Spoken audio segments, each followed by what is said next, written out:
تو یاد رکھیے کیونکہ خانقاہ میں ہم تقریر کر رہے ہیں، اور میں اس محفل میں کہہ دوں، میں کوئی مبالغہ نہیں کر رہا ہوں، یہ اللہ کا کرم ہے۔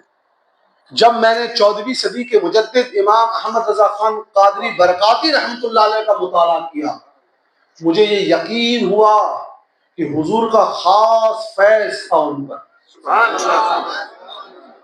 بخار کی حالت میں مدینہ شریف مکہ شریف گئے ہوئے ہیں، لوگ سوال لے کر آ رہے ہیں، اس بخار کی حالت میں کتاب لکھ دی۔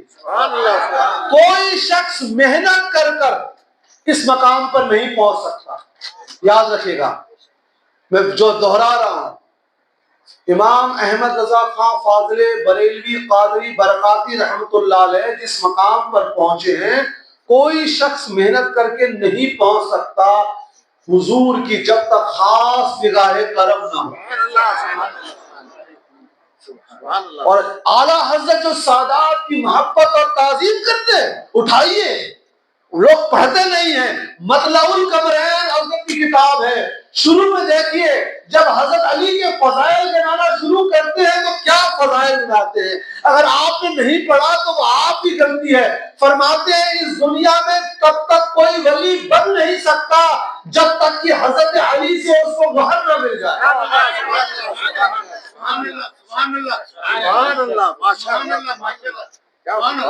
یہ سنی کی پہچان ہے کہ جب میں سیدنا ابو بکر صدیق رضی اللہ عنہ کے فضائل بنانا شروع کروں گا تو 4 گھنٹے بیان کروں گا، جب سیدنا عمر فاروق کی بیان کروں گا رضی اللہ عنہ تو 4 گھنٹے بیان کروں گا، سیدنا عثمان غنی رضی اللہ عنہ کی 4 گھنٹے بیان کروں گا، سیدنا علی مرتضیٰ رضی اللہ عنہ کی بیان کروں گا، 4 گھنٹے بیان کروں گا، اور زیادہ بھی کروں گا کہ فطری محبت تھوڑی زیادہ ہے۔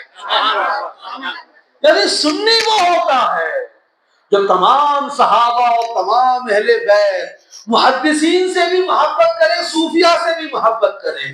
آج کل فرقہ 2 آ گیا، ایک فرقہ آ گیا ہے جو اہل بیت کے نام کو مٹانا چاہ رہا ہے۔ سعودی عرب میں جائیے، اہل بیت کے نام کا آپ کو کوئی روڈ نہیں ملے گی، کوئی عمارت نہیں ملے گی۔ حضور جس جگہ تشریف لائے تو اس کو لوگوں نے لائبریری بنایا اور اب اور بری جگہ بنا لی۔ یہ خوارج ہے۔ کیا ہے؟ خوارج۔ اور اس حدیث کو یاد کیجئے گا، واہ واہ واہ، کیا حدیث شریف یاد آئی، آپ درود شریف پڑھیے۔ رضی اللہ عنہ سیدنا محمد صلی اللہ علیہ وسلم، حضور نے فرمایا حضرت علی رضی اللہ عنہ کو کہ تمہارے ہاتھ ہی یہ ذوالخواسر مارا جائے گا، ذوالخویسرہ۔ تو جب یہ جنگ ہوئی خارجیوں کے ساتھ تو حضرت علی رضی اللہ عنہ اگلے دن لاشوں کو ڈھونڈ رہے ہیں۔ وہ آئے تھا نا شخص، اے محمد انصاف کیجئے، بخاری کی حدیث صلی اللہ علیہ وسلم، حضور نے فرمایا اگر میں امیر نہیں ہوں تو کون ہے؟ تو حضرت عمر نے کہا اس کو ماروں، تو حضور اور خالد، ایک دوسرے روایت میں خالد بن ولید رضی اللہ عنہ، حضور نے فرمایا اس کو جانے تو اس کی پشت میں ایسے لوگ ہیں جو پیدا ہوتے ہیں۔ تو حضور نے فرمایا اے علی یہ تمہارے ہاتھ مارا جائے گا۔ اب جب وہ ہوا، جنگ ہوئی، تو اگلے دن مسلمان جیت گئے، حضرت علی رضی اللہ عنہ مسلمان جیت گئے، سب حضرت علی اور ان کے ساتھی خوش تھے۔ حضرت علی جو ہے ڈیڈ باڈی کو، لاشوں کو گھما رہے ہیں۔ تو لوگوں نے پوچھا کیا تلاش کر رہے ہیں؟ کہا اس شخص کو ڈھونڈو جس کے پیٹھ پر ہاتھ پہ پیچھے گوشت کا لوتھڑا نکلا ہوا ہے، کبڑ ہے۔ تو لوگوں نے پوچھا حضرت کیوں ڈھونڈ رہے ہیں؟ کہا حضور نے مجھے فرمایا تھا کہ وہ میرے ہاتھ مارا جائے گا، کل میں نے بہت لوگوں کو مارا ہے، ڈھونڈو، وہ مل گیا۔ جب مر گیا تو حضرت علی کے ساتھی خوش ہو گئے۔ تب حضرت علی نے فرمایا کہ حضور نے مجھے فرما دیا ہے کہ اس کی پشت جاری رہے گی، یعنی قیامت تک ایسے لوگ آئیں گے جو حضور کی شان میں گستاخی کریں گے، حضور سے، آل رسول سے محبت کرتے رہیں گے۔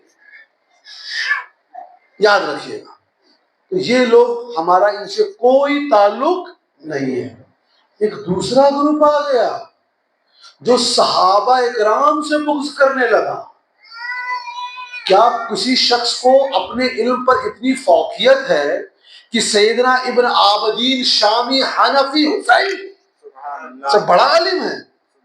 اگر کسی کو ہو تو 12 جلدوں میں، عربی میں، اب تو اردو ترجمہ بھی ہو گیا ہے، 12 جلدوں میں فتویٰ شامی پڑھ لیجئے، حسینی سید حنفی، نسبی اعتبار سے، علم میں وہ کہتے ہیں ہمارا عقیدہ وہی ہے جو صحابہ کا عقیدہ تھا، کہ تمام مجتہدین اور ائمہ دین کا عقیدہ تھا کہ تمام صحابہ سے محبت عظمت کرنی ہے اور تمام اہل بیت سے بھی محبت کرنی ہے۔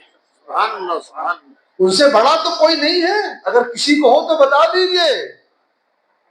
علامہ سید محمود علوسی حنفی، جن کی عربی میں تفسیر ہے روح المعانی، پڑھ لیجئے، سید ہیں، حسینی ہیں، حنفی ہیں، کیا ان سے زیادہ علم ہو گیا ہے؟ سیدنا بندہ نواز گیسو دراز حسینی، ان سے زیادہ علم ہے ہم کو؟ نہیں ہو سکے۔